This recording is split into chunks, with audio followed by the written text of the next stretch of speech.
Kita diperlihatkan seorang tetua penjaga perbatasan lingkaran luar sesaat ia mendapatkan informasi seorang pemuda telah datang dan ingin melewati perbatasan. Mendengarkan itu, ia pun segera keluar. 原来是个年轻，这便是不受身份，老夫来教一教他。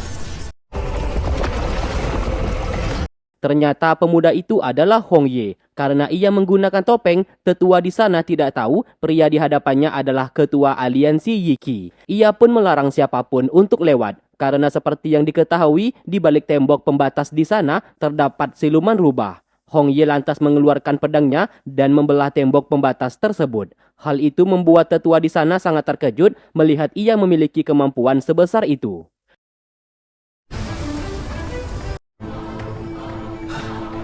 不知天高地厚，你回去吧。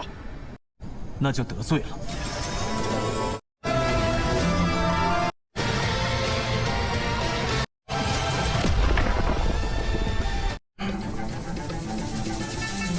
你一剑破我天门，告辞。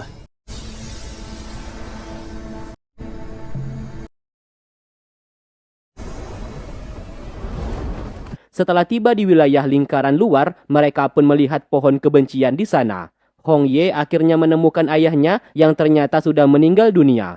Hal itu membuatnya begitu sangat bersedih. Di sana terdapat pedang Wang Suwan yang asli. Demi membalaskan dendam kematian sang ayah, ia pun bersumpah akan membunuh siluman rubah.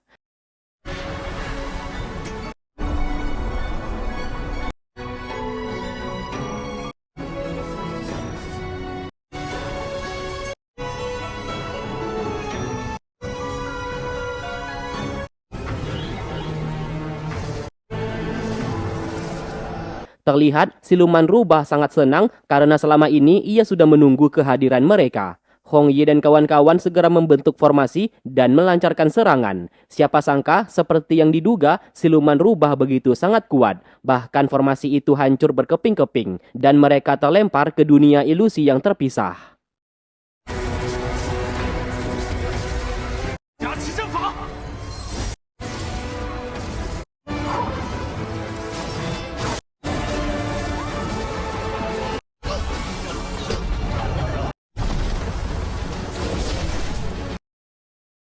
Di sisi lain, Zhang terbangun dari pingsan dan berada di sebuah tempat. Ia pun melihat makam dari Tuan Zhang yang asli. Siluman rubah mencoba mengendalikannya dan membangkitkan aura kebencian di tubuhnya. Dengan berkata, ia adalah pembunuh yang telah membuat Tuan Zhang yang asli meninggal dunia.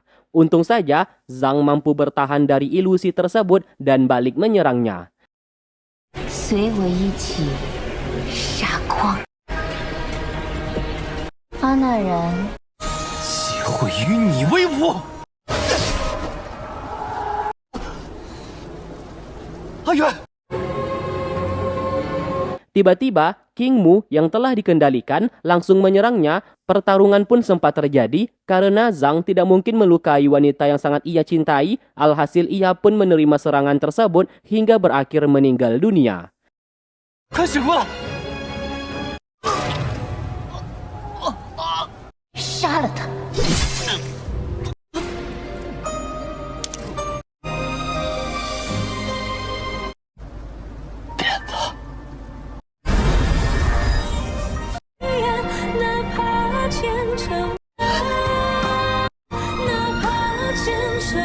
King Mu yang telah sadar sangat menyesali perbuatannya. Ia berusaha bangkit dan menggunakan semua kemampuannya untuk melawan siluman rubah. Namun sayang, kekuatannya masih belum sebanding hingga ia pun juga ikut tewas terbunuh.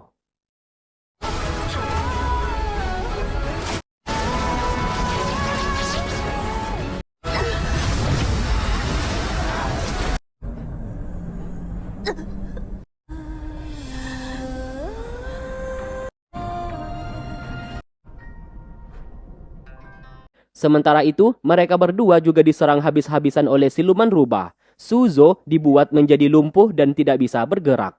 Li Zai sebagai kakak seperguruan tidak akan membiarkan adiknya dibunuh oleh siluman tersebut.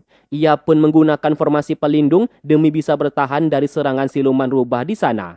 Tiba-tiba, Suzhou hendak menggunakan jimat peledak. Hanya dengan begitu, ia bisa membunuh siluman rubah di sana. dan Li Zai kakak seperguruannya tetap bisa selamat. 你以为自爆灵体就能伤到人？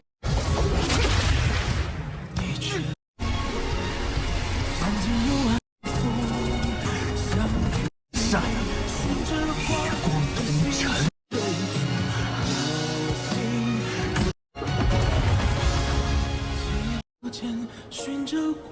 Siapa sangka Suzo masih hidup, ternyata di saat ia meledakkan diri, di saku bajunya terdapat jimat pelindung. Yang ternyata saat ia meledakkan diri, Li Zai secara diam-diam telah memasukkan jimat pelindung ke saku bajunya. Itulah yang membuat ia masih hidup. Di sisi lain, Yi Tan ternyata sudah dikendalikan. Tanpa sadar ia menyerang Wang Zui bersama Si Yu.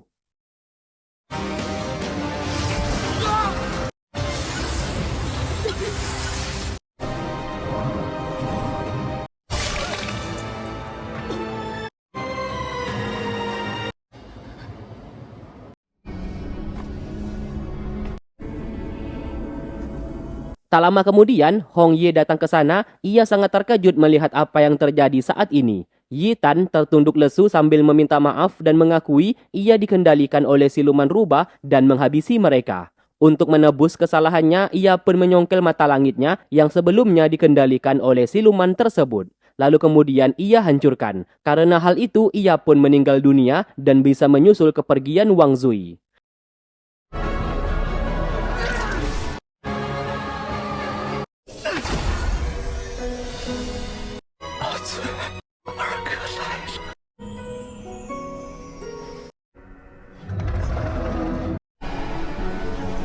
Kematian adik beserta semua saudaranya membuat Hong Ye hanya bisa terdiam. Dengan tatapan kosong, ia pun mengerahkan semua kekuatannya untuk menghadapi siluman rubah. Menggunakan teknik pedang Wang Suan yang terakhir. Hingga pada akhirnya, siluman itu pun berhasil dimusnahkan.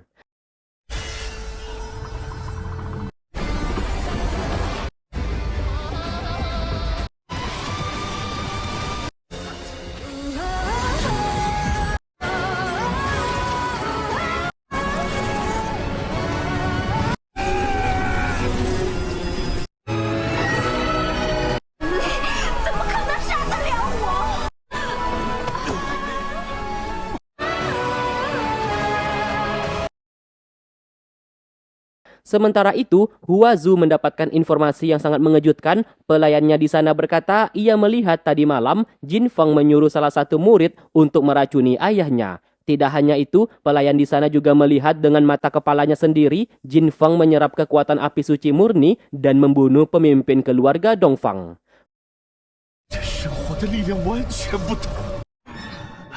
Mendengarkan itu, sontak membuat Hua Zu menjadi sangat bersedih. Qin Lan hendak membalaskan dendam, namun dihentikan karena saat ini Jin Feng sudah bukan lawan mereka. Terlebih lagi, Hua Zu kehabisan tenaga dalam. Ia pun berencana mengirim adiknya pergi agar tetap aman. Ia berjanji akan membunuh Jin Feng untuk membalaskan dendam kematian ayah mereka.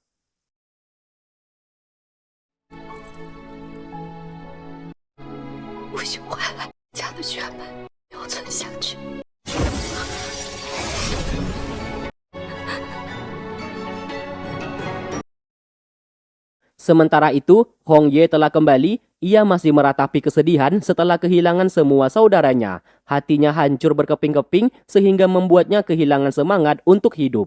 Sedangkan Suzo yang masih selamat juga tidak keluar dari kamar karena dihantui tentang kematian saudaranya. Kini kakinya telah lumpuh dan tidak bisa jalan lagi.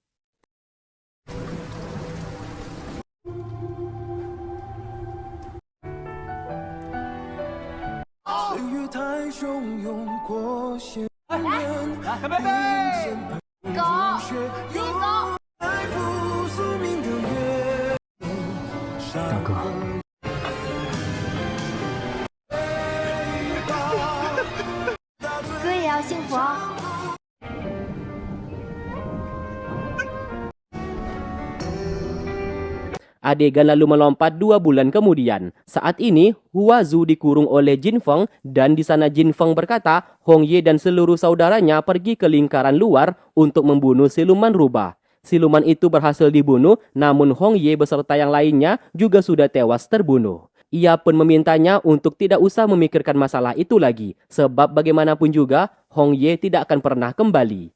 Mendengarkan itu, seketika Huazu sangat terkejut. Hatinya hancur berkeping-keping setelah mendengarkan berita tersebut.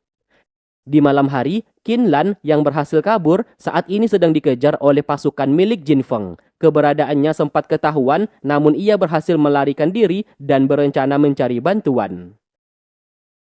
Keesokan harinya, Huazu terlibat pertarungan. Ia ingin membunuh Jin Feng untuk membalaskan dendam. Meski tenaga dalamnya masih belum pulih, ia pun tetap memaksa dan tidak peduli meski mati sekalipun. Di saat dalam kondisi kritis, tiba-tiba Hong Ye datang ke sana untuk menyelamatkannya. 你一个人又能够怎么样？你这个卑鄙小人，无耻！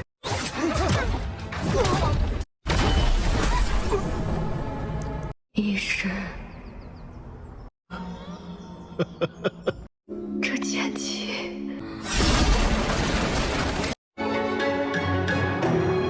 Melihat kedatangannya, Huazu sangat terkejut, ternyata Hong Ye masih hidup. Terlihat Hong Ye menghabisi semua orang di sana, lalu kemudian menghampiri Huazu yang kini sedang terluka parah. 杀！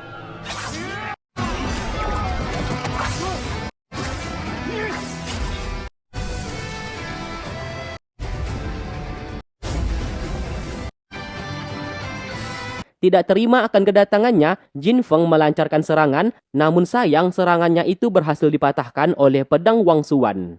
Tidak hanya itu, seluruh pasukan pelindung keluarga Wang juga datang ke sana dan mengepung Jin Feng. Melihat itu, Jin Feng tidak bisa berbuat apa-apa dan memilih untuk mundur. 好奇了，你们到底想要做什么？这摆明是人多势众，仗势欺人。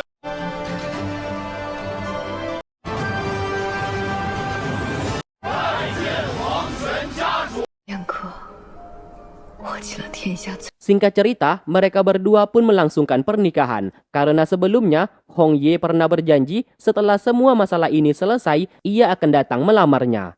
Terlihat meski pernikahan ini merupakan hari bahagia, namun raut wajah mereka berdua tidak tersenyum sama sekali. Sebab bagaimanapun juga, Hong Ye masih terpukul akibat kehilangan adik dan saudaranya. Sedangkan Huazu masih berduka atas kehilangan ayahnya.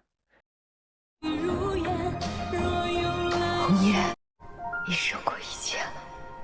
Seminggu kemudian, setelah pernikahan mereka, Paman Ye membantu Huazu dalam mencari keberadaan Qin Lan. Semua pasukan sudah disebar ke seluruh penjuru wilayah, namun keberadaan adiknya masih belum ditemukan. Huazu meminta Paman Ye untuk terus mencarinya, apapun yang terjadi.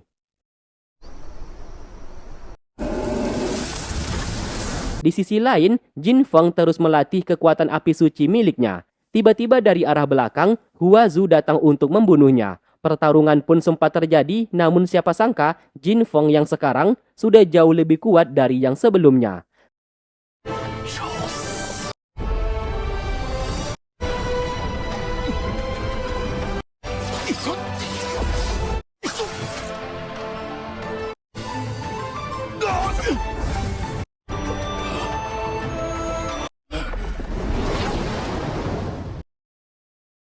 Akibat terkena serangan dari pedang milik Hong Ye, kini tubuh Jin Feng mengalami penuaan, bahkan tenaga dalamnya menghilang. Huazu memberikan berita bahagia, 8 bulan lagi Hong Ye akan menjadi seorang ayah. Karena saat ini ia sedang mengandung anak mereka. Sontak hal itu membuat Hong Ye menjadi sangat senang. Wajahnya yang selama ini murung akhirnya bisa tersenyum kembali. Bulan demi bulan telah berlalu, kini kehamilan Huazu sudah mendekati melahirkan. Hong Ye terlihat sedang sibuk membuat beberapa hadiah untuk calon anak mereka. Ia pun membuat pedang kayu, apabila anak mereka laki-laki, maka ia akan mengajari bela diri kepadanya. Singkatnya, hari di mana Huazu melahirkan telah tiba. Tabib berhasil menyelamatkan bayi tersebut, namun tidak dengan ibunya, yang sebentar lagi akan meninggal dunia. Hong Ye tidak percaya akan hal tersebut dan berusaha memberikan tenaga dalamnya, namun sayang itu semua percuma. Siapa sangka di saat pertarungan melawan Jin Feng, Huazu yang sedang mengandung terkena serangan, dan di saat itu ia sudah hampir mengalami keguguran. Tidak ingin itu terjadi, secara diam-diam ia mengonsumsi obat penguat kandungan, namun resikonya nyawa ia menjadi taruhan. Dan setelah melahirkan, bisa dipastikan ia akan mati. Hal itu sengaja tidak diceritakan karena ia tidak ingin Hong Ye menjadi khawatir kepadanya.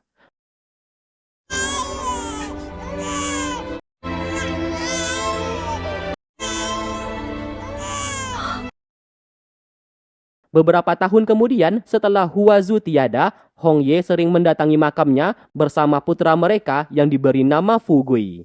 Di sana Fu Gui bersumpah di hadapan makam sang ibu kalau ia akan berlatih dengan keras supaya menjadi pendekar hebat seperti sang ayah. Saat kembali, semua pasukan dari keluarga Wang memberikan hormat. Kini, Fu Gui akan mewarisi posisi dari sang ayah, dan di masa depan ia akan menjadi pemimpin keluarga sekaligus ketua aliansi Yi Qi.